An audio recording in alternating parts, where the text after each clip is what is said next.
वांछा Ganpati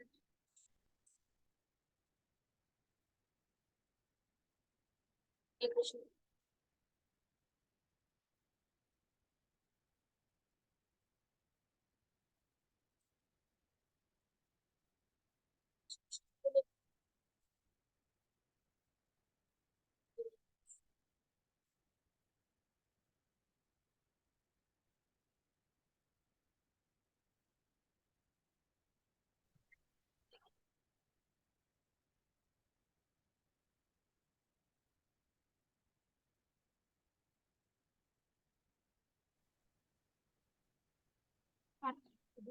extension.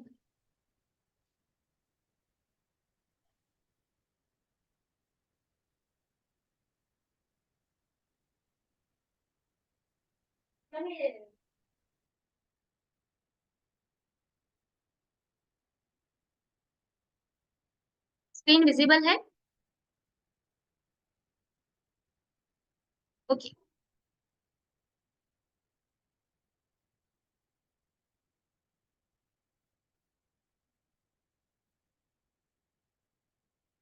तो canto 1 chapter 3, ये सब हम लोगों ने लास्ट टाइम देख लिया था। श्लोका नंबर 1 से 5 एक बार 5 मिनट में रिवीजन। पहले से 5वें श्लोका में क्या देखा था? भगवान की जो पुरुषावतार है, मतलब कारणोदक्षय विष्णु, गर्भोदक्षय विष्णु और क्षीरोदक्षय विष्णु कैसे आते हैं, उनके क्या क्या कार्य है, वो पहले 5 श्लोका में शॉर्ट में बताया है। क्योंकि ये चैप्टर श्रीमद् भागवतम का स्टार्टिंग है। अभी बहुत डिटेल में वर्णन नहीं आएगा, बहुत डिटेल में वर्णन आएगा ये इस पूरे के पूरे क्रिएशन का भी थर्ड कैंटो में बहुत अच्छे से आएगा आगे जाके। तो तब सभी के सभी भगवान की पुरुषावतार के बारे में भी डिटेल में वर्णन आएगा, विराट रूप के बारे में डिटेल वर्णन आएगा, किस प्रकार योगी भगवान के विराट रूप पे मेडिटेशन करते हैं वो भी बहुत डिटेल में आएगा। यहाँ पे शॉर्ट में सूत गोस्वामी शॉर्ट में बता रहे हैं। फिर उसके बाद 6 से 27 श्लोका तक आता है ब्रह्मांड के भगवान के 22 अवतार। तो भगवान के सिर्फ 22 अवतार नहीं है, भगवान के अवतार अनगिनत है। तो ये सत्ता, लेकिन ये 27 श्लोका तक में जो मेन मेन अवतार है जो इस ब्रह्मांड में अभी तक आए हैं और आने वाले हैं, उसका वर्णन सूत गोस्वामी यहाँ पे करते हैं। और फिर उसके बाद लास्ट में बोल देते हैं ये और बहुत सारे जितने भी है उन सबको इंक्लूड करके च च शब्द यूज कर देते हैं कि ठीक है ये सारे के सारे अवतार आए हैं। फिर है श्लोका 28 और 28 और 29। उसमें है मेन पूरे श्रीमद् भागवतम का जो सबसे मेन श्लोका है, दैट इज श्लोका नंबर 28। ये हमें इतना याद होना चाहिए, इंस्टेंट कोई कभी भी हमें क्वेश्चन पूछे क्यों कृष्ण भगवान है, तुरंत बोलना चाहिए पहला स्कंद 3रा अध्याय 28वां श्लोक, 1328 याद ही होना चाहिए, डायरेक्ट रेफरेंस। ऐसा भी नहीं कि श्लोका याद करें, श्लोका के नंबर के साथ ये श्लोका हमें याद होना चाहिए। तो 28 में वो है और 29 में बताएंगे कि अभी ये ऊपर सारा जो भी हमने भगवान के अवतारों के बारे में सुना है उसको सुनने का बेनिफिट क्या है। फिर 30 से 39 श्लोक हम नेक्स्ट क्लास में लेंगे, जिसमें भगवान का विराट रूप के बारे में वर्णन आएगा, जीव की स्थिति के बारे में, और किस प्रकार भगवान की कथा सुनने से जीव की अज्ञानता दूर हो सकती है। और लास्ट की जो 4 5 श्लोका है उसमें 5 श्लोका उसमें श्रीमद् भागवतम का गुणगान है। तो इस तरीके से ये पूरा का पूरा अध्याय पूरा होता है जो सूत गोस्वामी बता रहे हैं नैमिषारण्य के ऋषि मुनियों। तो अभी इसमें से हमने पहले ये 5 श्लोका कर लिए, हम लोगों ने देख लिया था महाविष्णु के बारे में, फिर गर्भोदक्षय विष्णु के बारे में, उसके बाद क्षीरोदक्षय विष्णु के बारे में। फिर देखा था कि महाविष्णु जो है वो प्रकृति की परम, प्रकृति के लिए वो परमात्मा है। गर्भोदक्षय विष्णु जो है वो एक पूरे ब्रह्मांड के परमात्मा है, और क्षीरोदक्षय विष्णु जो है वो समस्त जीवों के परमात्मा है। फिर यहाँ से 6 से 27 में भगवान के 22 अवतार का वर्णन आता है, वो भी हमने देख लिया था। वो पहले चैप्टर में, यहाँ पे मैंने रेफरेंस लिखा है, पहले स्कंद के पहले अध्याय के 18वें श्लोका में प्रश्न पूछे जाते हैं, ऋषि मुनि प्रश्न पूछते हैं शुकदेव गोस्वामी को। तो उस टाइम पे वो उनका उत्तर देने के लिए वो एक प्रश्न ऐसा होता है, 5वां प्रश्न, कि भगवान की अलग अलग लीला अवतारों के बारे में बताइए। भगवान क्यों देवकी के गर्भ में प्रकट हुए। इस तरह के अलग अलग क्वेश्चंस वो पूछते हैं। क्यों श्रीमद् भागवतम आया। तो उसमें से जो पांचवा प्रश्न था कि भगवान क्यों अलग अलग प्रकार के पुरुषावतार लेते हैं और उनके अलग अलग अवतार के बारे में आप वर्णन कीजिए, उसका जो नैमिषारण्य ऋषि पूछते हैं उसका उत्तर सूत गोस्वामी ये श्लोका में, ये 6 से 27 श्लोका के बीच में देते हैं अलग अलग अवतारों के बारे में। तो सारे जो भी 22 के 22 अवतार है वो हम लोगों ने प्रभुपाद जी के डायरेक्ट पट से देख लिया था। इन शॉर्ट एक एक लाइन में देख लिया था कि वो भगवान के अवतार क्यों आए थे और उनका उद्देश्य क्या था। अब मैंने यहाँ पे लिखा है गर्भोदक्षाय विष्णु, क्योंकि कारणोदक्षाय विष्णु से गर्भोदक्षाय विष्णु आते हैं, गर्भोदक्षाय विष्णु से क्षीरोदक्षाय विष्णु आते हैं। तो इस ब्रह्मांड में जितने भी अवतार हैं हम बोल सकते हैं कि वो गर्भोदक्षाय विष्णु के ही अवतार है, या तो बोल सकते हैं कि वो सारे के सारे कहाँ से आ रहे हैं, गर्भोदक्षाय विष्णु से आ रहे हैं। और कहीं कहीं पे लिखा है कि क्षीरोदक्षाय विष्णु से भी आते हैं, इसलिए दोनों सही है, कोई गलत नहीं है उसमें। तो ये सारे के सारे अलग अलग अवतार थे भगवान के 22। अब आता है मेन श्लोक, श्लोका नंबर 28 और 29। एक हिंदी बोलती हूँ और एक इंग्लिश बोलती हूँ। 28 और 29 श्लोका। समस्त अवतारों के स्रोत श्री कृष्ण। एक रिक्वेस्ट है, ये श्लोका और ये पूरा का पूरा डिस्क्रिप्शन सुनने के बाद हमारे मन में भगवान विष्णु के प्रति थोड़ा भी ये भाव नहीं आना चाहिए कि भगवान विष्णु नीचे है और कृष्ण ऊपर है। ये सिर्फ एक लिनिएज है कि हमें पता होना चाहिए यहाँ से शुरू हुआ है और यहाँ पे आया है, इनमें इतने गुण है, इनमें इतने गुण है, लेकिन दोनों भगवान है। भगवान इन द सेंस भगवान विष्णु को हम रिप्रेजेंट करते हैं भगवान बोल के, बट वो किस में से आए हैं, कृष्ण में से आए हैं। वो हमारा आज का क्या बोल सकते हैं टॉपिक है। क्योंकि ऑलरेडी हमें ये तो पता है कि देवी देवता तो भगवान है नहीं, वो ऑलरेडी हम गीता में जान चुके हैं, इतना तो हमको सभी को पता है। अब डाउट होता है जनरली वैष्णवों में भी कि कृष्ण परम है या विष्णु परम है। तो ये जो श्लोका है 28 श्लोका, वो 28 श्लोका ये प्रूव करता है कि कृष्ण परम है और कृष्ण के सबॉर्डिनेट में आते हैं भगवान विष्णु। श्लोका नंबर 28 है, एते च अंश कलापंश कृष्णस्तु भगवान स्वयं इंद्रारी व्याकुलम लोकम मृडयन्ति युगे युगे। इसका तात्पर्य है उपयुक्त, एक एक वर्ड बहुत इंपॉर्टेंट है ये श्लोका का। उपयुक्त सारे अवतार या तो भगवान के पूर्ण अंश है या पूर्ण अंश के अंश है, लेकिन श्री कृष्ण तो आदि पूर्ण पुरुषोत्तम भगवान है।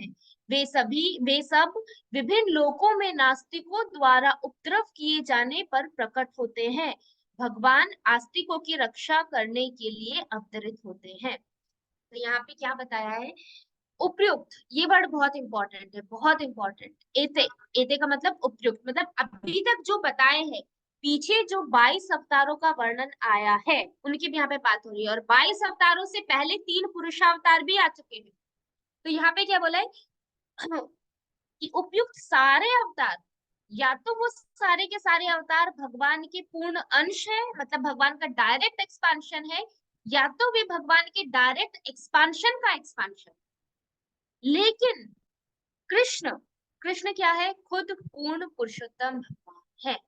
ये इस श्लोका में बोला है। अब ये श्लोका को हम लोग बहुत अच्छे से विश्वनाथ चक्रवर्ती ठाकुर की कमेंट्री से समझेंगे, उन्होंने बहुत अच्छे से डिटेल में इसको समझाया है अलग अलग तरीके से।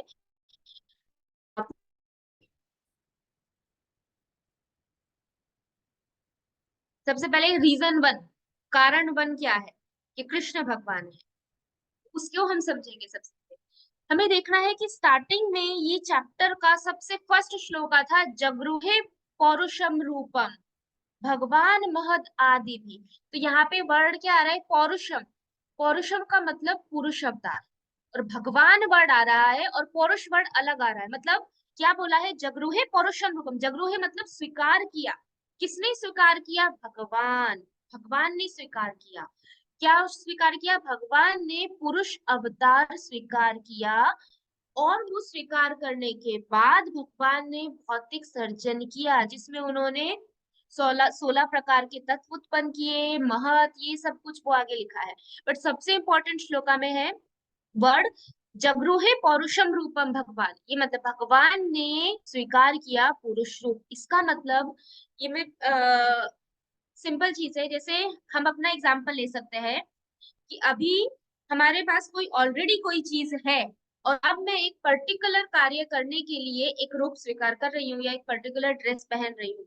तो वो चीज यहाँ पे बताइए कि हम ऑलरेडी श्लोका 1 में हमने इसके ऊपर डिस्कस किया था कि भगवान कार्णोदक्षाय विष्णु का रूप स्वीकार करते हैं। इसका मतलब क्या हुआ कि भगवान कार्णोदक्षाय विष्णु से पहले हैं और फिर सर्जन करने के लिए भगवान ने कार्णोदक्षाय विष्णु का रूप स्वीकार किया। मतलब वो रूप कैसा हुआ, टेम्पररी। लेकिन किस प्रकार का टेम्पररी है? टेम्पररी इस सेंस में है कि भगवान ने वो रूप एक्सेप्ट किया क्रिएशन के लिए। क्रिएशन नहीं होगा तो वो रूप नहीं होगा। लेकिन क्योंकि क्रिएशन एटर्नल है, हर ब्रह्मांड का सर्जन कंटिन्यूअसली चलता रहता है, इसीलिए भगवान जो कार्णोदक्षाय विष्णु का रूप स्वीकार करते हैं वो रूप कंटिन्यूअसली रहता है।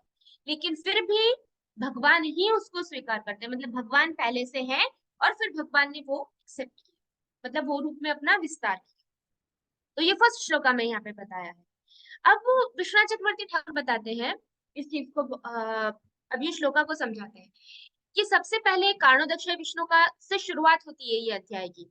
और वहां पे कार्णोदक्षाय विष्णु के टाइम पे सूत गोस्वामी बता रहे हैं कि भगवान ने कार्णोदक्षाय विष्णु का रूप स्वीकार किया और फिर वो कार्णोदक्षाय विष्णु से गर्भोदक्षाय विष्णु आए और फिर वो गर्भोदक्षाय विष्णु से सारे के सारे भगवान के 22 अवतार आए। मतलब कुमार, वरा, नारद, ये सीक्वेंस में आदि करके 22वें नंबर पे कृष्ण का नाम आता है।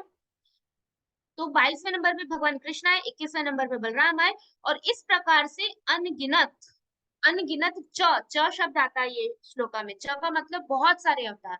तो इतने सारे अवतार भगवान ने लिए जो कहाँ से आए, गर्भोदक्षाय विष्णु से। लेकिन गर्भोदक्षाय विष्णु आए कार्णोदक्षाय विष्णु से।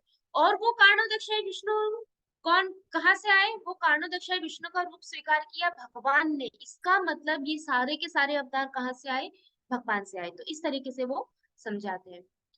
फिर यहाँ पे श्लोका लिया है। ओके, स्क्रीन का ऊपर ऊपर वाली लाइन विजिबल है, पूरा विजिबल है श्लोका? इतेजा अंश कला वंशक पूरा दिख रहा है?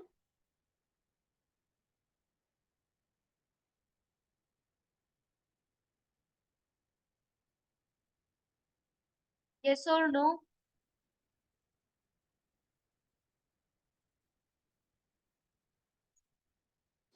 यस माता जी। ठीक है। नहीं माता जी, फिर करते तो नहीं। दिख हाँ, रहा है, प्रॉपरली दिख रहा है, एकदम प्रॉपरली रोटेट दिख रहा है। करते हैं ना तो नहीं दिखता। रोटेट नहीं करते नहीं, हैं ना रोटेट जो नहीं, आपने ऐसे बोला, दिख रहा है ना, अगर देखना हो तो। तो कोई फोन बात नहीं, टेढ़ा ऐसे करके दिख यस रहा है यस ना, रखना। माता नॉर्मल भी जी, दिख रहा है ना। Yes yes. हाँ माता जी, हाँ। ओके ओके, ठीक है ठीक है। ठीक है, तो यहाँ पे बोला गया है अभी, अब ये श्लोका को डिवाइड किया है। एते च अंश कला पुंसः। अब देखो, सबसे पहले यहाँ पे है एते। एते का मतलब क्या है? ये सब में कौन आ गया? ये सब 22 अवतार, ये सब के सब जो भी है ना, एते मतलब ये सब मतलब पहले जो वर्णन कर दिया है वो सारी चीजें। तो एते का मतलब है ये सब। च च मतलब 22, ये 22 अवतार प्लस जितने भी अनगिनत भगवान के अवतार है वो सब च में आ गए। च मतलब उसमें जितने हम गिन भी नहीं सकते वो सब आ गए च में। फिर अंश कला मतलब ये सब क्या है, अवतार है। अंश है, कला है, और इन शॉर्ट बोल सकते हैं अवतार है। किसके अवतार है? पुंसः। पुंसः मतलब कार्णोदक्षाय विष्णु और गर्भोदक्षाय विष्णु या क्षीरोदक्षाय विष्णु, उनके अवतार है, ऐसा बोला गया है। ये सब अंशी मतलब क्या हुआ, ये जितने भी 22 है वो सब अंश हुए हैं। और अंशी मतलब जिनके अंश है। जैसे यहाँ पे क्या बोला गया है कि पुंसा पुंसा मतलब पुरुष। कौन पुरुष की बात कर रहे हैं? कार्णोदक्षय विष्णु और गर्भोदक्षय विष्णु। मतलब ये सबके सब 22 के 22 जो अवतार है वो सारे के सारे अवतार किसके हैं? कार्णोदक्षय विष्णु के हैं और गर्भोदक्षय विष्णु। दोनों में डिफरेंस नहीं है, कार्णोदक्षिण विष्णु से गर्भोदक्षिण विष्णु आते हैं। तो इसका मतलब क्या हुआ कि ये सारे के सारे कहाँ से आ रहे हैं? ये कार्णोदक्षिण विष्णु के अवतार है। इतनी लाइन से ये प्रूव होता है कि सारे अवतार आए हैं कार्णोदक्षिण विष्णु से। अब यहाँ साइड में लिखा है सभी पुरुष के अवतार हैं कृष्ण भी। ये सेंटेंस से क्या प्रूफ होता है कि 22, क्योंकि 22 में किसका नाम है? कृष्ण का नाम भी है 22 में। तो इसका मतलब क्या हुआ, ये कोई पहली लाइन पढ़ेगा तो कि ये सबके सब कार्णोदक्ष विष्णु पुरुष, जो पुरुष है उनके अवतार है। तो इससे क्या प्रूव हुआ कि कृष्ण भी विष्णु के अवतार है। ये एक लाइन से ये प्रूव हो चुका है, क्योंकि कृष्ण भी 22 अवतार में उनका नाम है। अब आगे बताते हैं नेक्स्ट लाइन। ये एक अलग सेंटेंस आ गया। जैसे कि हम किसी चीज का वर्णन कर रहे हैं, फॉर एग्जाम्पल हम बताते हैं कि इंडिया बहुत बड़ी सिटी है, फिर उसके अंदर एक विद्यानगर जैसी एक सिटी है, और वो सिटी के अंदर एक वल्लभ विद्यानगर का मंदिर है। और फिर अलग से सेंटेंस करते हैं कि अब वो वल्लभ विद्यानगर में ऐसा है, ऐसा है, ऐसा है। तो पहले उसके बारे में बता दिया ओवरऑल, और फिर उसका डिस्क्रिप्शन किया। वैसे यहाँ किया है कि पहले बता दिया कि ये सारे के सारे 22 अवतार किसके हैं, ये तो कर्णोदक्ष विष्णु के हैं। अब सेंटेंस खत्म। अब दूसरा सेंटेंस सूत गोस्वामी बोल रहे हैं कि कृष्ण तो भगवान स्वयं, लेकिन कृष्ण जो है वो स्वयं भगवान। मतलब ये सब के सब भगवान के विष्णु के अवतार है, लेकिन कृष्ण तो स्वयं भगवान है। और वो भगवान कौन है, भगवान वर्ड यूज किया है। और ये भगवान वर्ड अभी 22 अवतार का वर्णन करने से पहले सूत गोस्वामी ने भगवान वर्ड का यूज कहाँ किया था, पहले श्लोका में, जहां पे उन्होंने बोला था कि वो भगवान कार्णोदक्षाय विष्णु के रूप में अपना विस्तार करते हैं। पहले उन्होंने ये बोल दिया कि भगवान कार्णोदक्षाय विष्णु का रूप स्वीकार करते हैं और सर्जन करते हैं। फिर उन्होंने 22 अवतार बताए। और अब क्या बोल रहे हैं, अब वो बोल रहे हैं कि ये सारे के सारे कार्णोदक्ष विष्णु के अवतार हैं, लेकिन कृष्ण स्वयं भगवान है। मतलब वो भगवान जिसको पहले श्लोक में मैंने बताया था, सूत गोस्वामी बोल रहे हैं, वो भगवान जो अपना एक्सपांशन कार्णोदक्ष विष्णु के रूप में करते हैं, वो भगवान स्वयं कृष्ण है। कृष्ण ही वो भगवान है, ऐसा करके वो यहाँ पे बता रहे हैं। तो यहाँ पे वो लिखा है कि ये अलग वाक्य है। कौन सा अलग वाक्य, कि कृष्ण भगवान है। इसका मतलब क्या हुआ कि कृष्ण अवतार नहीं है। और कृष्ण अवतार नहीं है, कृष्ण पुरुष भी नहीं है। क्यों, क्योंकि यहाँ पे क्या बोला गया है, ये सबके सब पुरुष के अवतार है। और पहले श्लोका में बोला है कि वो पुरुष, पुरुष जो है मतलब कार्णोदक्ष विष्णु, वो तो भगवान, वो रूप धारण करते हैं सर्जन के लिए। इसका मतलब क्या हुआ कि कृष्ण भगवान है, तो कृष्ण अवतार भी नहीं हुए और कृष्ण पुरुष भी नहीं। तो मतलब कृष्ण अवतारों की भी परे है और पुरुष की भी परे है। मतलब वो कार्णोदक्ष विष्णु भी नहीं है, गर्भोदक्ष विष्णु भी नहीं है, क्षीरोदक्ष विष्णु भी नहीं है, और 22 के 22 अवतार में भी हम भगवान को अवतार नहीं गिन सकते। ये श्लोका को जब हम कनेक्ट करते हैं पहले श्लोका के साथ, फिर उसके बाद वही चीज जो मैंने अभी बताई है, वो यहाँ पे लिखा है कि श्लोका 1 में क्या लिखा है, जगरुहे पुरुषम। मतलब भगवान ने कार्णोदक्षाय विष्णु का रूप स्वीकार किया। वो भगवान कौन है वो नहीं बताया। सूत गोस्वामी ने ये नहीं बताया पहले कि भगवान ने कार्णोदक्षाय विष्णु का रूप धारण किया और वो भगवान ये है, वहां नहीं बोले वो। उन्होंने क्या किया, पहले बस भगवान वर्ड यूज किया और फिर पूरा डिस्क्रिप्शन करने के बाद बताते हैं हाँ लेकिन वो जो भगवान है वो भगवान तो कृष्ण है, ऐसा करके बता दिया। और वो अवतार में नहीं आते क्योंकि वो तो स्वयं भगवान है, और अवतार तो कार्णोदक्षाय विष्णु के हैं, और कार्णोदक्षाय विष्णु खुद भगवान से आ रहे हैं। तो तो कृष्ण कार्णोदक्षाय विष्णु के अंडर में कैसे हो सकते हैं, ये चीज यहाँ पे सूत गोस्वामी बता रहे हैं। अब है दूसरा क्वेश्चन आता है कि ठीक है चलो ये हमने मान लिया, क्या मान लिया कि कृष्ण जो है वो भगवान है, और कार्णोदक्ष विष्णु से कृष्ण नहीं आते हैं। और जो 22 के 22 अवतार है वो कार्णोदक्ष विष्णु के अवतार है, लेकिन कृष्ण कार्णोदक्ष विष्णु के ऊपर है। तो फिर क्वेश्चन आता है, तो फिर सूत गोस्वामी ने कृष्ण को अवतारों में गिना ही क्यों, 22 अवतारों में उनका नाम ही क्यों डाला। नहीं डालते तो अच्छा रहता ना, तो कोई कंफ्यूजन ही नहीं होता कि ठीक है चलो उनको डालना ही नहीं है। तो उनका नाम ही क्यों डाला अवतारों में, 22 अवतार में उनका नाम आता है कृष्ण का। तो अब उसका उत्तर देते हैं। अवतार का, उसके लिए जरूरी है सबसे पहले समझना कि अवतार का मतलब क्या होता है। अवतार का मतलब होता है जो आध्यात्मिक जगत से भौतिक जगत में अवतरित होते हैं, बद्ध जीवों पे कृपा करने के लिए और अपने भक्तों के साथ लीला करने के लिए उनका उद्धार, तो उसको बोलते हैं अवतार। अब जो कृष्ण है उनको, वो क्यों, उनको अवतार में क्यों गिना है, तो रीजन ये है अवतार में गिनने का कि भगवान कृष्ण भी तो भौतिक जगत में आते हैं। ऐसा तो नहीं है कि भगवान नहीं आते हैं और भगवान आराम से गोलोक में बैठे हैं और बोलते हैं चलो मेरे जितने भी एक्सपांशन है वो भौतिक जगत में चले जाओ, मैं नहीं आऊंगा, मैं तो यहीं पे रहूंगा क्योंकि मैं तो भगवान हूँ। भगवान ऐसा करते हैं, नहीं करते।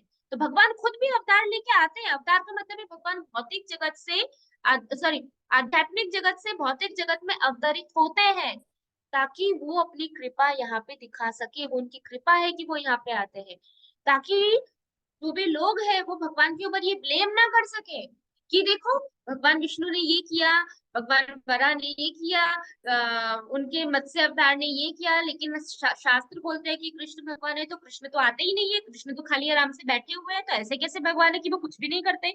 तो ऐसा ना हो, इसीलिए भगवान कृष्ण स्वयं आध्यात्मिक जगत से यहाँ पे अवतरित होते हैं। और क्योंकि कारणोदक्ष विष्णु और सारे के सारे 22 अवतार भगवान कृष्ण के ही अवतार है, इसीलिए कृष्ण को भी उसमें गिना गया है कि वो एज इट इज अपने रूप के साथ भी भौतिक जगत में अवतरित होते हैं। ये रीजन है उनको 22 अवतार में गिनने का। अब दूसरा एक चीज है कि जब भी हम किसी चीज का मीनिंग फाइंड करते हैं, अर्थ, तो अर्थ हमेशा दो तरह के होते हैं, एक प्रधान अर्थ होता है और एक गौण, मतलब एक होगा डायरेक्ट मीनिंग और एक होगा इनडायरेक्ट मीनिंग। जैसे डायरेक्ट मीनिंग का एक एग्जांपल है कि अगर कोई आपको पूछे कि अरे मेरा बच्चा आपको परेशान तो नहीं कर रहा है, और अब आपका बच्चा काफी बड़ा है, सपोज वो बच्चा काफी बड़ा है, 15 20 16 17 साल का है, और फिर कोई पूछे कि मेरा बच्चा आपको परेशान तो नहीं कर रहा है, तो डायरेक्ट मीनिंग में आप उसको कैसा आंसर दोगे? सीधा कि नहीं नहीं, आपका बच्चा बहुत शांत है, बिल्कुल परेशान नहीं। इनडायरेक्ट मीनिंग में कैसे दोगे? क्यों, आपका बच्चा बहुत छोटा है क्या कि परेशान करेगा? ये क्या हुआ, मतलब दोनों का एक ही हुआ कि वो परेशान नहीं कर रहा है, लेकिन एक को डायरेक्टली बोला और एक को इनडायरेक्टली बोला, मीनिंग सेम है। तो इस तरीके से एक सेंटेंस को हम अलग अलग तरीके से बोल सकते हैं। अब ये ये पर्टिकुलर श्लोका के केस में विश्वनाथ चक्रवर्ती ठाकुर बताते हैं कि कभी कभी हम अभी आगे एग्जाम्पल लेंगे कि किस तरीके से एक ही सेंटेंस के अलग अलग मीनिंग भी हो सकते हैं। जैसे फॉर एग्जाम्पल हम एक एग्जाम्पल लेते हैं शेर का। एक शेर है, ठीक है, उसका पहला मीनिंग क्या होगा कि वो शेर है, ठीक है। शेर के क्या क्या लक्षण होते हैं? शेर के 4 पांव होते हैं, एक पूंछ होती है, पशु वाला शरीर होता है, बलशाली होता है, निडर होता है। ये शेर का कॉमन लक्षण है कि ठीक है, एक शेर ऐसा ऐसा होगा। तो पहले मीनिंग मतलब शेर का हम शेर ही ले रहे हैं, वो शेर रियल में शेर है और ये उसके लक्षण है। दूसरा, हम एक ब्रह्मचारी का एग्जाम्पल लेते हैं। कोई बोलता है अरे ये ब्रह्मचारी तो शेर जैसा है, बोलता है ना ये ब्रह्मचारी। कोई अपने किसी की तारीफ करते हैं तो बोलते हैं कि हाँ मेरा बेटा तो शेर है, तो इसका मतलब क्या हुआ, वो सच में शेर है? नहीं, ऐसा नहीं है ना कि वो सच में शेर हो गया। तो दूसरा मीनिंग क्या होता है उसका, इनडायरेक्ट मीनिंग, कि उसके 2 हाथ है। जैसे यहाँ ब्रह्मचारी को शेर बोला है तो उनके 2 हाथ है, 2 पांव है, लेकिन शेर बोलने का मतलब क्या है, वो बहुत बलशाली है, वो निडर है, वो किसी से डरता नहीं है। इसका मतलब होता है कि जब हम किसी व्यक्ति के लिए शेर शब्द का यूज कर रहे हैं, इसका मतलब ये नहीं कि ब्रह्मचारी के 4 पांव है या एक पूंछ है, ऐसा नहीं है, लेकिन कुछ गुण ऐसे हैं जो शेर के हैं और वो उस ब्रह्मचारी में है, तो वो कुछ गुणों के लिए भी हमने ब्रह्मचारी को शेर बोल दिया। पता चल रहा है? तो ये एक एग्जाम्पल है कि अगर कुछ क्वालिटी सेम है, कोई गुण मिलते हैं, तो हम वो कुछ गुण के लिए भी वो पूरा का पूरा शब्द यूज कर सकते हैं। जैसे ब्रह्मचारी के लिए शेर शब्द यूज कर दिया, वो शेर है नहीं, लेकिन उनमें निडरता और बलशाली वाले गुण हैं, इसीलिए उनको शेर के साथ कंपेयर किया।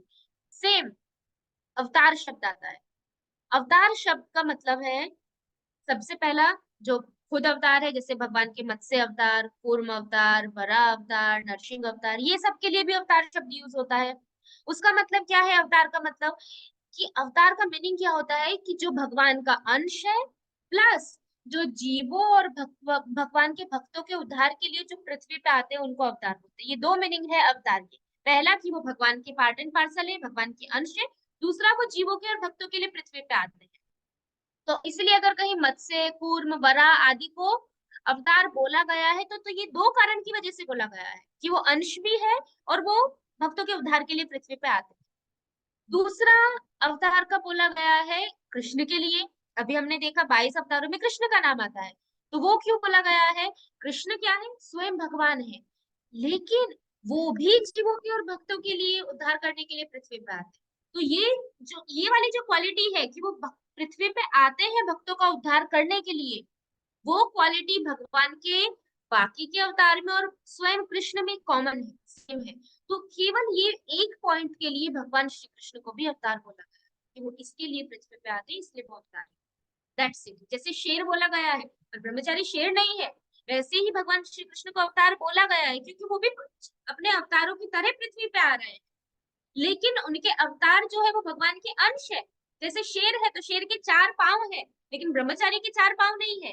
वैसे ही भगवान श्री कृष्ण भी जीव के उद्धार के लिए आते हैं, लेकिन वो भगवान के अंश नहीं है, वो स्वयं भगवान है।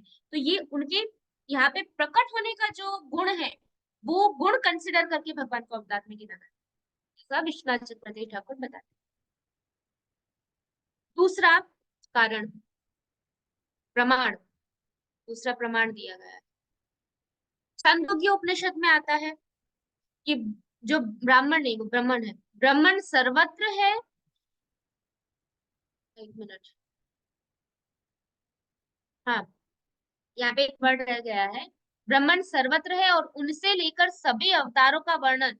हाँ, छांदोग्य उपनिषद में क्या बोला गया है कि सर्वत्र कौन है, ब्राह्मण, और ब्राह्मण से लेके जितने भी सारे अवतार है, वो सारे अवतारों का जो वर्णन है वो छांदोग्य उपनिषद में आता है। जैसे अभी हमने ये श्रीमद् भागवतम में देखा, वैसा ही छांदोग्य उपनिषद में सभी अवतारों का वर्णन आता है।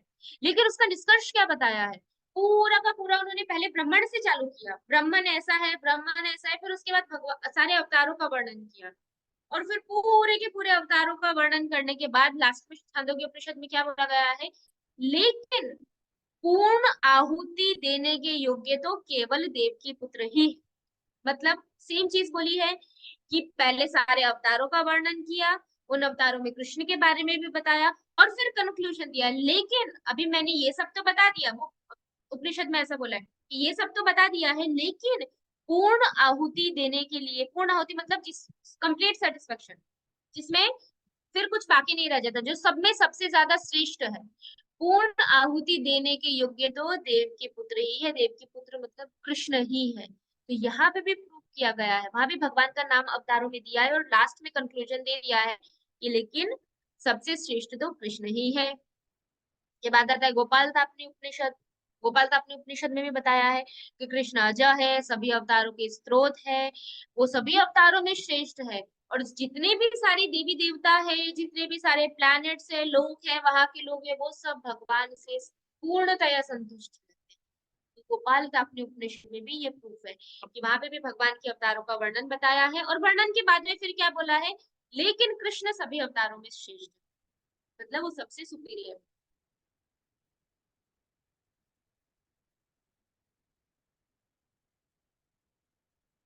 ये सेकंड कारण। अब कारण नंबर 3,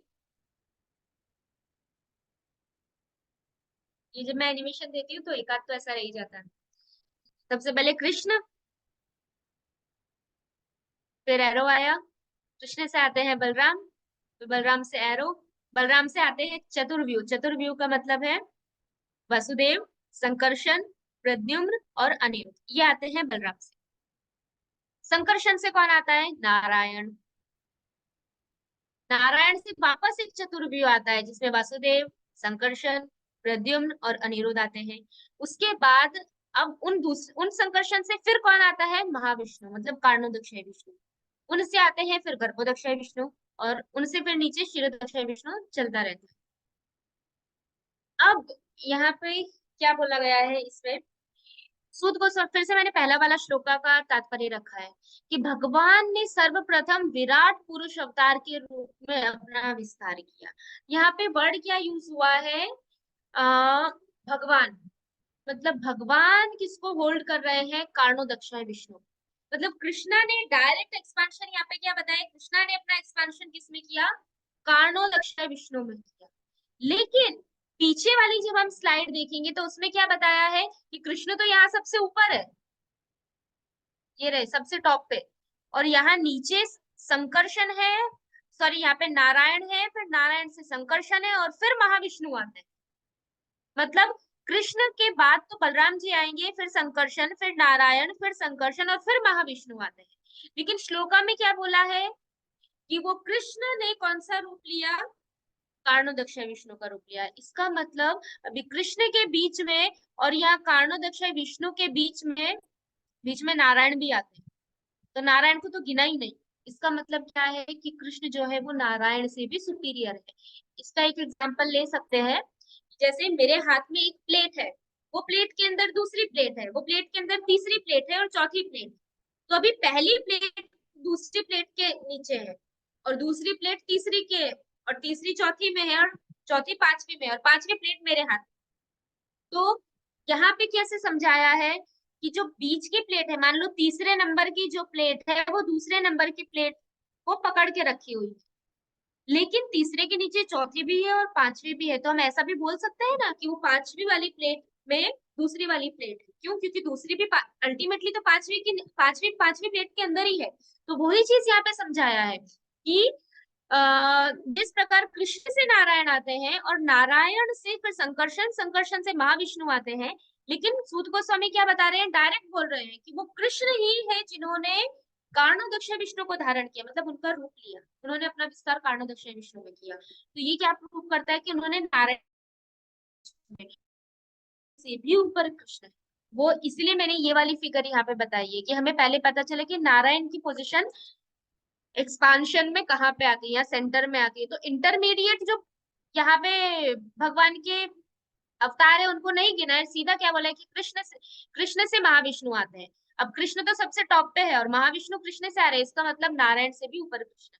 ये चीज यहाँ पे विश्वनाथ चक्रवर्ती ठाकुर समझाते हैं, वही मैंने यहाँ पे लिखा है कि जैसे मैंने बोला ना, 2 नंबर की प्लेट है वो तीसरी प्लेट में है, लेकिन हम तीसरी को ना गिन के ऐसा बोले कि 2 नंबर की पांचवी में है, तीसरी ऑटोमेटिकली उसमें आ जाएगी। तो पांचवी तीसरी से भी ऊपर हुई और दूसरी से भी ऊपर हुई, इस तरीके से। अब दूसरा क्वेश्चन आता है। अब क्वेश्चन ये आता है कि चलो हम भागवतम को प्रमाण ले रहे हैं, लेकिन भागवतम 10 बहुत सारी जगह है, मैंने ये 2-3 लिए हैं यहाँ पे। भागवतम के 10वें 10th कैंटो के फर्स्ट चैप्टर के सेकंड श्लोका, फिर 10.2.41, 4.1.59, ये कुछ ऐसे श्लोका है जहाँ पे क्लियर बोला गया है कि कृष्ण भगवान विष्णु के अंश। तो ये भी भागवतम में है और हमने अभी जो देखा वो भी भागवतम में है। वो एक ही जगह ऐसा बोला है कि कृष्ण भगवान है और कृष्ण विष्णु के अंश है, ऐसा तो बहुत जगह बोला है श्रीमद् भागवतम। बहुत सारे ऐसी जगह है जहाँ पे ऐसा बोला है, जैसे जब वो कि देव की माता के पुत्र में भगवान विष्णु जो वैकुंठ में रहते हैं, वो कृष्ण, वो अपना अवतार लेके कृष्ण रूप में यहाँ पे प्रकट, ऐसा करके बहुत जगह बोला गया है। तो किसके ऊपर विश्वास करें? ये इतने सारे जो अलग अलग अलग अलग जगह पे बोले हुए हैं उस पे, या तो फिर वो जो एक सेंटेंस बोला गया है एते च अंश कलपक्ष, तो वो अब हम लोग को देखना है। ये क्यों जानना जरूरी है? क्योंकि मैं अलग अलग टॉपिक मैंने ये इसीलिए लिया है ताकि क्लियर हो जाए माइंड में, जो भी कोई हमें क्वेश्चन पूछे तो हमें आंसर तुरंत आना चाहिए। हमारे आचार्यों ने बहुत बहुत बहुत मेहनत की है एक एक पॉइंट को समझाने के लिए। श्रीमद् भागवतम है लेकिन फिर भी एक छोटे से श्लोका पे उन्होंने इतनी कमेंट्री लिखी है, इतने अच्छे से समझाया है, ताकि हमें पता चले कि हम पब्लिक में कोई भी हमें क्वेश्चन उठाए तो हम उनको अच्छे से ये चीज समझा सकते। ठीक है, अब इसी क्वेश्चन का आंसर जो है कि हम किस पे विश्वास करें, उसका आंसर मिलता है फोर्थ रीजन में। फोर्थ रीजन क्या है कि क्यों कृष्ण भगवान। अब उसके लिए हम सबसे पहले देखेंगे कि श्रीमद् भागवतम का मतलब क्या है। कि भगवान और भगवान के जितने भी अवतार हैं उनकी लीला, भगवान की भी लीला आती है, फिर भगवान विष्णु के बारे में आता है, नरसिंह भगवान की आती है, पृथु महाराज की, नारद मुनि, सबकी सबकी लीलाएं श्रीमद् भागवतम में है। तो भागवत का मतलब है ये। अब भागवतम में अध्याय 3 जो है वो उसको क्या बोलते हैं? सूत्र। सूत्र का मतलब क्या है? जनरल मीनिंग सूत्र का फॉर्मूला होता है, लेकिन सूत्र का इन शॉर्ट मतलब क्या होता है? एकदम कंडेंस्ड फॉर्म, मतलब निचोड़ के जो निकलता है ना, क्रीम, वो बोलते हैं, उसको बोलते हैं सूत्र। अध्याय 3 जो है पहले स्कंद का तीसरा चैप्टर, उसको बोला गया है सूत्र। अब उसमें जो श्लोका नंबर 28 है उसको बोला गया है परिभाषा सूत्र। अब परिभाषा सूत्र क्या होता है वो मैं आगे बताऊँ। तो सबसे पहले सूत्र के बारे में देखिए। सूत्र का मतलब क्या है? कंडेंस्ड फॉर्म, मलाई, मतलब निष्कर्ष बोल सकते हैं कि पूरा जो कंक्लूजन है वो। और वो कौन क्या है? अध्याय 3। अब सूत्र का सूत्र क्यों है चैप्टर नंबर 3? क्योंकि चैप्टर 3 भागवतम की शुरुआत में ही आ गया है। श्रीमद् भागवतम जस्ट स्टार्ट हुआ है और स्टार्टिंग में ही है चैप्टर नंबर 3। कौन अनम्यूट? नहीं है। नहीं नहीं, आप कल का आप कल कॉल का बता रहे हो, मैं वही बोल रहा हूँ, मुझे कल नहीं।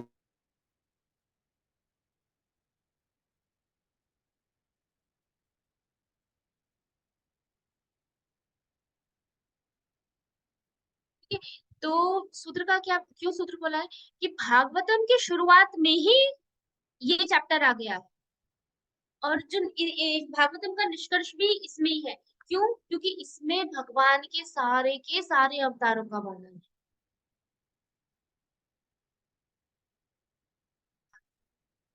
इसमें सभी अवतारों का वर्णन है और ये है, कोई चीज हम स्टार्ट कर रहे हैं, कोई ग्रंथ लिखना स्टार्ट कर रहे हैं, तो वो पूरे ग्रंथ के बारे में सारी की सारी चीजें स्टार्टिंग में आ जाती है। अब श्रीमद् भागवतम में है क्या? भगवान के बारे में है, भगवान के अवतारों के बारे में है। तो भगवान और भगवान के अवतारों के बारे में बताना तो पड़ेगा ना। तो पहले ही स्टार्टिंग में ये चैप्टर रख दिया कि ठीक है, ये अवतार है, ये अवतार है, ये अवतार है, ये अवतार है और ये भगवान है। और अब इनके बारे में हम आगे पढ़ेंगे।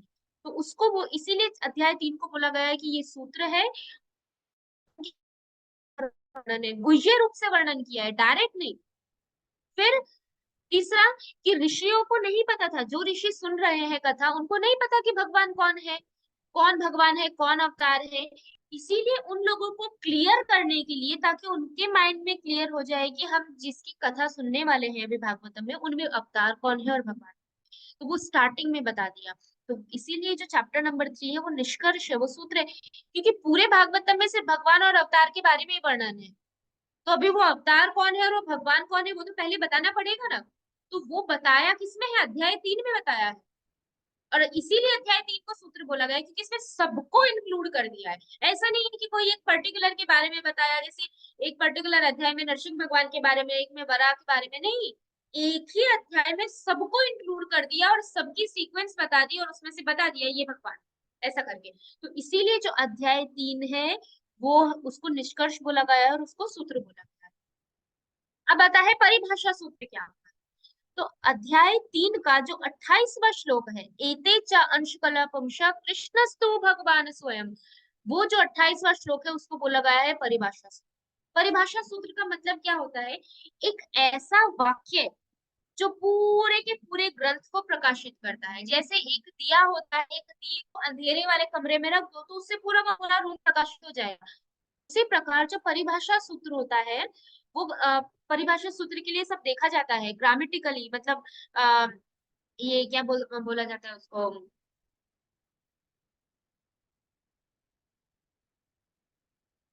अम, पूरा का पूरा कि सब कैलकुलेशन के साथ कि ठीक है, ये पर्टिकुलर पर्टिकुलर उसके हिसाब से कौन सा वाक्य या कौन सा सेंटेंस सेट होता है जो पूरे के पूरे ग्रंथ में परिभाषा सूत्र कहला सकता है। तो उसके गुण क्या होते हैं वो मैं यहाँ पे बता रही हूँ। पहला, कि वो एक अकेला सेंटेंस ऐसा होता है जो पूरे के पूरे ग्रंथ को प्रकाशित करता है। दूसरा, कि ऐसे सूत्र का सपोर्ट कौन देता है? श्रुति, मतलब वेद और उपनिषद ऐसे सेंटेंस को सपोर्ट करते हैं और वो सेंटेंस को बलशाली बना देते हैं, क्योंकि उसके पीछे सारे के सारे वेदों का और उपनिषदों का सपोर्ट रहता है। इसीलिए जो दूसरे सब वाक्य होते हैं, मतलब इसके अलावा के जो वाक्य है,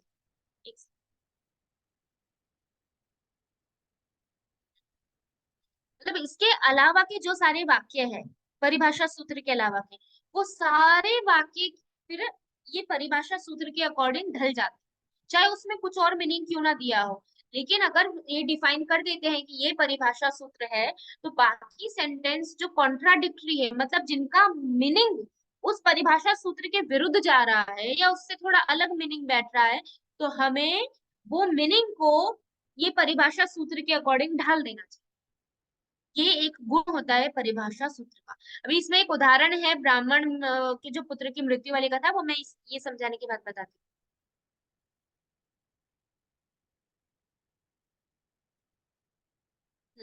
फिर है, हजारों अन्य वाक्यों को राजा की तरह ये जो परिभाषा सूत्र है वो नियंत्रित करता है। मतलब जो पूरे के पूरे ग्रंथ में जितने भी सेंटेंस है, श्लोका है, वाक्य, उसका जो राजा है और उनका जो कंट्रोलर है वो ये परिभाषा सूत्र होता है।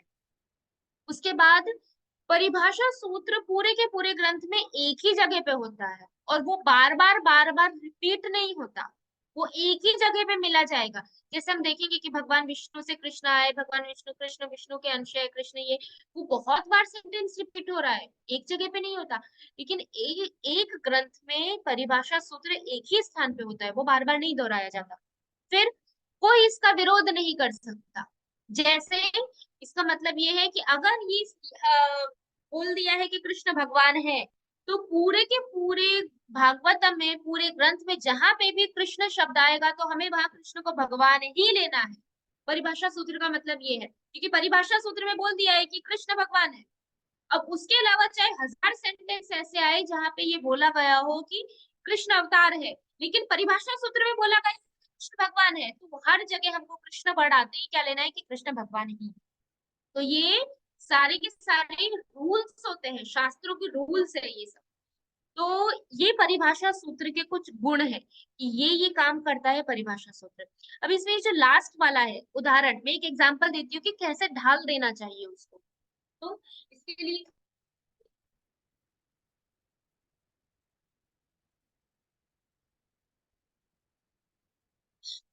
लिए बहुत सारी कथा है, महाभारत की भी आती है, एक ये भागवतम का है कि एक बार अर्जुन ने ऐसा निश्चय किया था कि मेरे आ, राज्य में कभी भी किसी की अकाल मृत्यु नहीं होगी। लेकिन एक ब्राह्मण थे, उनके पुत्र की मृत्यु हो गई, तो वो रोने लगे और उन्होंने अर्जुन को बहुत भला बुरा कहा कि आपके रहते हुए मेरे पुत्र की मृत्यु हो गई, आपने तो बड़े बड़े वादे किए थे कि मेरे रहते हुए कोई अकाल मृत्यु नहीं होगी, मेरा तो इतना छोटा पुत्र था वो मर गया, ये सब बोला।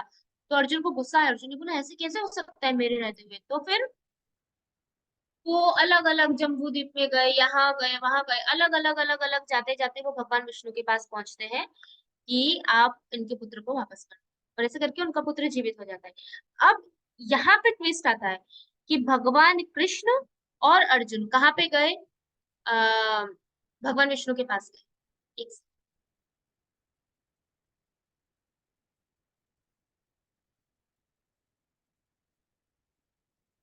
तो भगवान विष्णु और कृष्ण किसके, सॉरी, भगवान कृष्ण और अर्जुन किसके पास गए, भगवान विष्णु के पास। अब बहुत सारी चीजें यहाँ पे बोलते हैं। बहुत बार ऐसा बोला जाता है क्योंकि उसमें भगवान विष्णु प्रसंग आता है कि जब अर्जुन और कृष्ण भगवान विष्णु के पास गए तो भगवान विष्णु और उनके बीच में मजाक चल रहा था। जैसे हंसते हैं ना, कोई घर पे गेस्ट आए और हमको और बताओ तुम कैसे हो, ये अच्छा ऐसा ऐसा ऐसा करके हम कैसे हंसी मजाक में बात करते हैं। और फिर अचानक से मैं बोल दूं कि तुम मेरे सेवक हो, तो ये कौन सा मूड हुआ। शास्त्र में बोला है कि जब एक गुरु और शिष्य का जो मूड होता है वो हमेशा गंभीर मूड होना चाहिए, मजाक वाला मूड नहीं होना चाहिए। अगर जहाँ पे मजाक आ जाता है गुरु शिष्य के बीच में तो वहां पे जो ज्ञान का फ्लो है वो रुक जाता है। तो उसीलिए अगर भगवान विष्णु कृष्ण के परम है और वहां पे वो भगवान विष्णु ऐसा बोल रहे हैं, भागवत में श्लोक आता है वो ऐसा बोलते हैं कि अर्जुन तुम और कृष्ण आप दोनों मेरे अंश हो। ये सेंटेंस, तो जब हम सेंटेंस को देखेंगे तो हमको लगेगा अरे भगवान विष्णु ने खुद बोला है कि आप दोनों तो मेरे अंश हो। तो वहां पे ध्यान देना चाहिए कि परिभाषा सूत्र के अकॉर्डिंग हमें उसे कैसे लेना है। उन्होंने बहुत मेहनत की है, जी गोस्वामी ने कृष्ण संदर्भ में बहुत अच्छे से ये सारी चीजें समझाई है। उन्होंने बताया कि अगर ये फैक्ट होता तो हमें देखना चाहिए कि ये सेंटेंस बोलते टाइम भगवान विष्णु का मूड क्या है। वो बोलते कि ये सेंटेंस बोलते टाइम हमें देखना है कि भगवान विष्णु का मूड क्या है। तो भगवान ये सेंटेंस बोलने से पहले जस्ट पहले हंस रहे थे और हंसते हुए मुद्रा में से सीधा उन्होंने ऐसे बोला आप लोग मेरे अंश हैं। तो ऐसे सेंटेंस को मजाक ही लेना चाहिए, ऐसे सेंटेंस तथ्य या सत्य नहीं हो सकते। इसका दूसरा उदाहरण आता है महाभारत में। जब सब युद्ध हो गया, सब कुछ हो गया, तो अर्जुन और भगवान ऐसे ही जा रहे थे, तो अर्जुन ने बोला कि कृष्ण मैं गीता भूल गया, अब मुझे फिर से गीता सुनाओ ना। हरे कृष्णा, नेटवर्क बराबर है।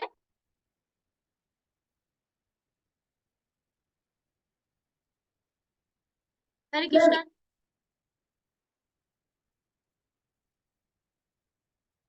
हमारे सीवी जी माता जी। कोई बोलता नहीं है, प्लीज यस और नो तो बोलना चाहिए, कितना टाइम वेस्ट हो जाता है ऐसे वेट करने में।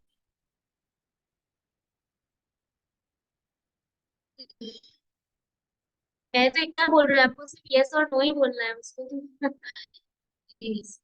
तो क्या बोल रही थी, महाभारत में भी उस टाइम पे ऐसा होता है कि अर्जुन बोलते हैं कृष्ण को, कृष्ण मैं तो गीता भूल गया, अब मुझे फिर से सुनाओ। तो भगवान बोलते हैं मैं भी भूल गया। तो क्या भगवान सच में गीता भूल गए। तो इस सेंटेंस को लेके बहुत सारे लोग बोलते हैं कि कृष्ण ने गीता नहीं बोली, गीता तो उस टाइम कृष्ण जब बोल रहे थे तो उनके अंदर कोई शक्ति आई थी, उन्होंने गीता बोली, वरना देखो कृष्ण बोल रहे हैं कि मैं भूल गया। तो हमें ये देखना चाहिए कि उस टाइम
हरे कृष्णा। माता जी अभी ज्वाइन हो रहे हैं, उनका मैसेज आया।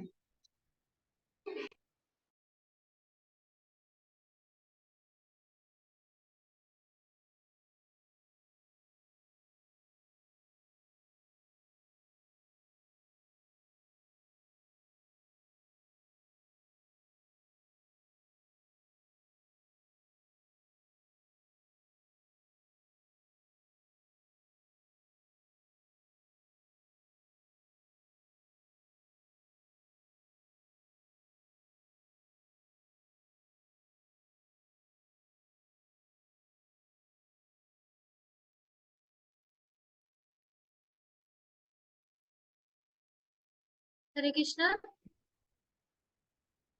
हरे कृष्णा माता जी। हरे कृष्ण माता जी। हाँ, मेरा इंटरनेट पूरा हो गया। ओ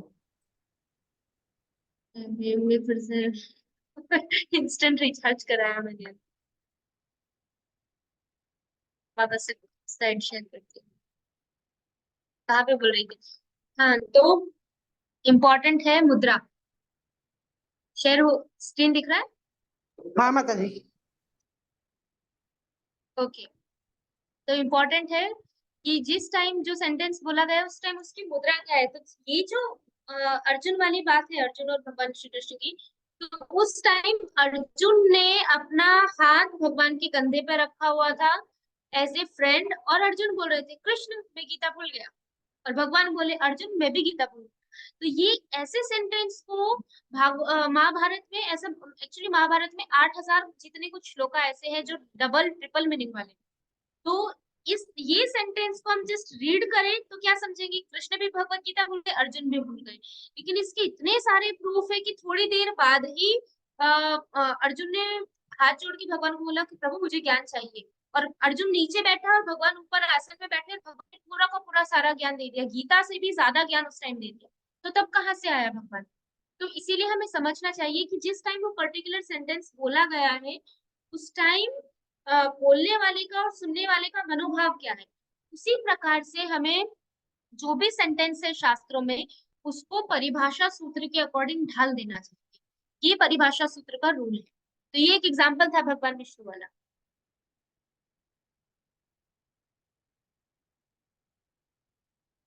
तो ये यहाँ पे श्लोका नंबर 28 पूरा होता है। अब श्लोका नंबर 29 जल्दी से ले लेते हैं।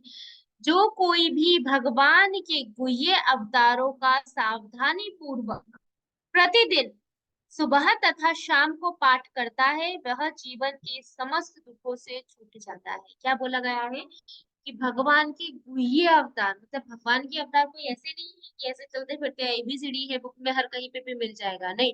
गुह्य वर्ड बोला गया है मतलब ये कॉन्फिडेंशियल, और कॉन्फिडेंशियल चीजें ये श्रीमद् भागवतम में दिया हुआ है। इसका मतलब हर किसी के ऊपर अधिकार नहीं है कि कोई भी भगवान और भगवान के अवतारों के बारे में जान सके।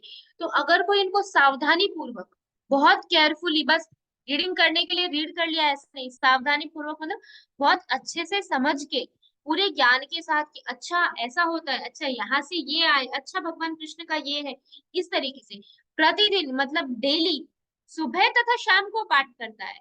हम तो देखो अभी किया है, अब पता नहीं कब फर्स्ट कैंटो आएगा फिर थर्ड चैप्टर आएगा। ये जस्ट कहने का मतलब है, प्रभुपद बताते हैं कि इसका शॉर्ट मतलब क्या है कि हमें श्रीमद् भागवतम का सुबह शाम डेली टाइम अध्ययन करना चाहिए, और उसका रिजल्ट क्या होगा, वह जीवन के समस्त दुखों से छूट जाता है। उसके सारे के सारे जीवन के जो भी दुख है वो छूट जाते हैं। तो इसका मतलब क्या, कभी बीमारी नहीं आएगी, क्या उसको फाइनेंशियल प्रॉब्लम नहीं आएगा, नहीं ऐसा नहीं है। समस्त दुखों से छूट जाना मतलब हम ऑलरेडी गीता में डिस्कस कर चुके हैं। दुख मतलब क्या है, जन्म मृत्यु जरा व्याधि। तो वो जन्म मृत्यु जरा व्याधि से ये जो शरीर है इससे छूट के वो आध्यात्मिक शरीर प्राप्त कर सकता है, ये रियल। तो अब यहाँ पे कुछ पॉइंट्स है कि भगवान की जो लीलाएं हैं वो दिव्य है। हम और किसी के बारे में सुने तो वो सुनने से हमारी मुक्ति नहीं होगी, उल्टा भौतिक बंधन लगेगा। हम बहुत ज्यादा न्यूज देखते हैं, हम टीवी सीरियल देखते हैं, हमें न्यूज़पेपर पढ़ने की बहुत आदत है, हमें शॉर्ट्स देखने की बहुत आदत है, हमें मूवीज देखने की बहुत आदत है। हमें प्रजल्प करने की आदत है, इसने ये किया, उसने वो किया, ये ऐसा है, वो ऐसी है, ये सब करने की आदत है। तो ये सब करने से क्या होगा, हम जिसके बारे में चर्चा कर रहे हैं उसके गुण ले रहे हैं, उनके गुण लेने के कारण हमारा अगले शरीर का निर्माण होता है। प्रभुपाद बताते हैं हमारा एक एक सेकंड का चिंतन हमारा नया शरीर बनाता है। अभी हम जो जो चीजें सोच रहे हैं, अगर हम जिस भी चीज के बारे में बहुत ज्यादा पशुओं के बारे में सोच रहे हैं, या तो बहुत ज्यादा पैसे के बारे में सोच रहे हैं, जिस भी चीज के बारे में सोच रहे हैं, वो चीज से हमारी नेक्स्ट बॉडी बनती जाती है। क्योंकि हमारी कर्म है ना, हम सोच रहे हैं, वो भी तो कर्म है। सोचना तो कर्म के परे नहीं है ना, सोचना भी हमारे कर्म में आता है। तो वो सारी चीजों से भी हमारी अगला शरीर बनता है। इसलिए हमें बहुत सतर्क रहना चाहिए भक्ति में आने के बाद, कि हम हर एक क्षण हमारा चिंतन भगवान, भगवान की सेवा, भगवान के भक्तों के अलावा किसी चीज में ना हो। और अगर कुछ भी कर रहे हैं, कोई भी काम कर रहे हैं, ऑफिस का काम है, उस टाइम पे माइंड को जबरदस्ती काम में लगाना पड़ता है, तो ठीक है, भगवान को प्रार्थना करके प्रयास करना चाहिए कि उस टाइम भी चिंतन मन में तो कृष्ण चलते रहे, या मुंह पे कृष्ण चलते रहे। तो और भगवान की लीलाएं कैसी है कि भगवान की लीलाओं को आप कितना भी सुनो, बार बार सुनो, बार बार पढ़ो, बार बार चिंतन करो, बार बार स्मरण करो, उनको सिर्फ सुनने मात्र से मुक्ति प्राप्त हो सकती है। ये भगवान की लीला है। और दूसरी चीज की एक और इम्पोर्टेंट पॉइंट आचार्य बताते हैं कि सुनना किससे चाहिए, वो भी बहुत इंपॉर्टेंट है। आप किसी से भी सुनोगे तो फर्क नहीं पड़ेगा। अगर हम प्रॉपर परंपरा में ऑथराइज्ड व्यक्ति से सुनते हैं तो फर्क पड़ेगा। जैसे हम अभी पढ़ रहे हैं, हम कृष्णा चक्रवर्ती ठाकुर का पढ़ रहे हैं, तो उनकी कृपा, प्रभुपाद का पढ़ रहे हैं, प्रभुपाद की कृपा, वो लोग शुद्ध भक्त हैं, इसीलिए इसका इफेक्ट पड़ता है। फिर है कि भागवतम का वास्तविक तात्पर्य क्या है, शुद्ध भक्ति। अब किसी को लगेगा कि अरे श्रीमद् भागवतम सर्जन के बारे में इतनी सारी चीजें दी है, श्रीमद् भागवतम में तो नरकों के बारे में इतना बताया है, श्रीमद् भागवतम में तो भगवान की विराट रूप के बारे में बताया, इतना सब बताया है, लेकिन फिर भी श्रीमद् भागवतम में ये सारी कथाएं, सुखदेव गोस्वामी के पास सिर्फ 7 दिन का टाइम था, 7 दिन में उनको निचोड़ के एकदम निष्कर्ष दे देना था। वो निष्कर्ष उन्होंने 7 दिन में दिया है, तो कुछ तो सोच समझ के सुखदेव गोस्वामी ने ये सारी की सारी चीजें भागवतम में रखी हुई। तो इसीलिए ये सारी की सारी चीजें पढ़ने के बाद भी अल्टीमेटली कंक्लूजन यही पहुंचता है कि हम शुद्ध भक्ति पे पहुंच सके। भगवान, भगवान के अवतार, भगवान ने इसको मारा, भगवान ने उसको मारा, भगवान ने ये किया, ये सारी लीला पढ़ने से हमें भगवान की भगवत्ता प्राप्त पता चलता है कि भगवान कितने महान है।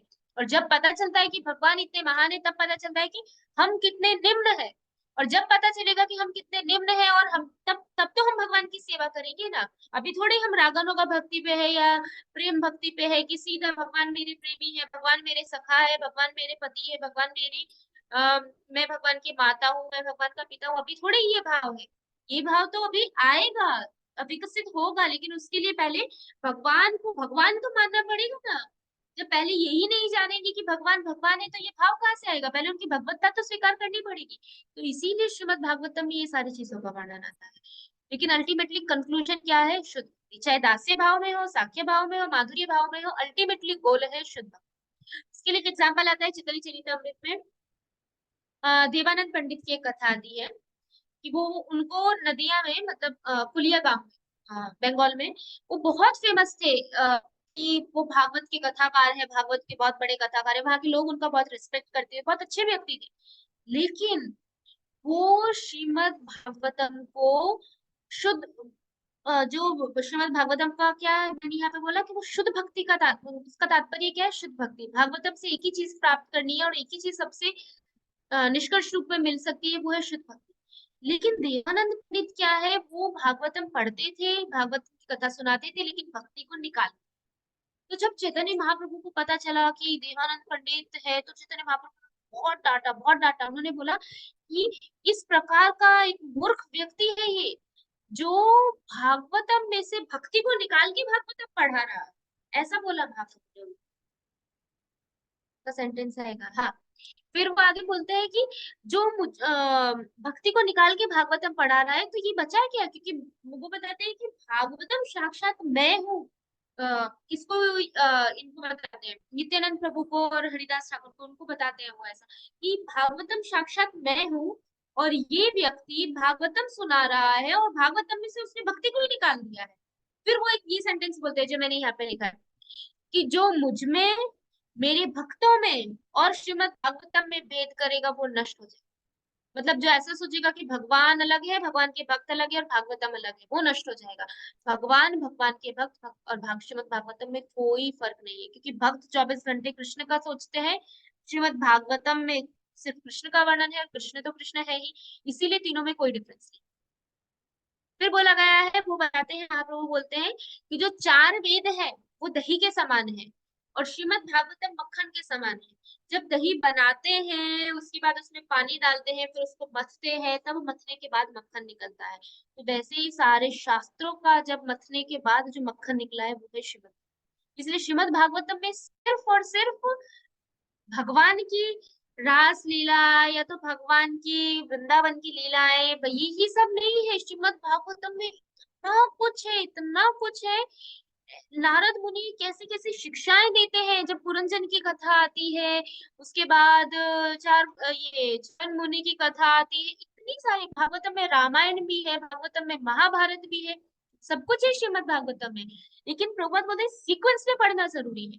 सीधा 10th कैंटो पढ़ेंगे, डायरेक्ट कृष्ण की लीला पढ़ेंगे और वराह भगवान की लीला नहीं पता, मत्स्य भगवान की लीला नहीं पता, कुर्म भगवान की लीला नहीं पता, राम की लीला नहीं पता, और सीधा चले जाते हैं कृष्ण लीला पे, और कृष्ण लीला में भी वो जो 5 अध्याय है उनमें चले जाते हैं।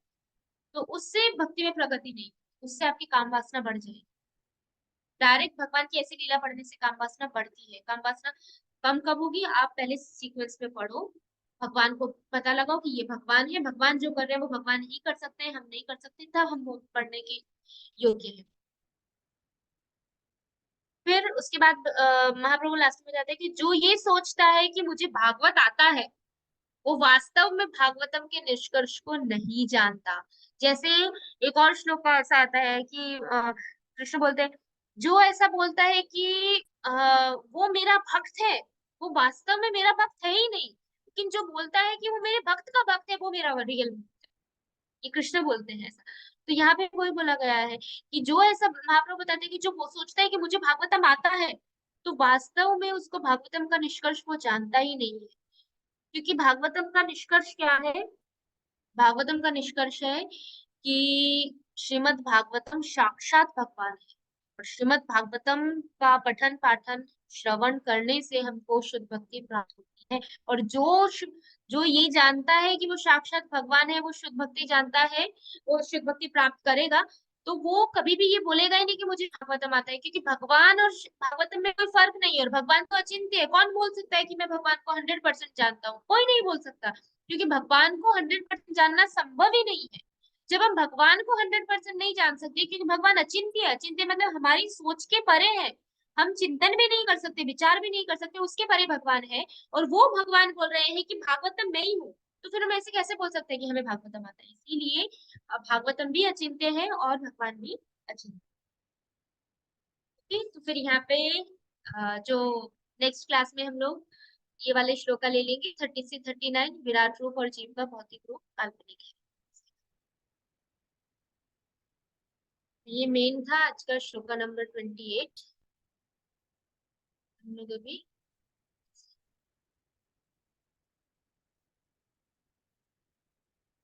पांचकल्पत्र कृपा सिंधु भी आएगा।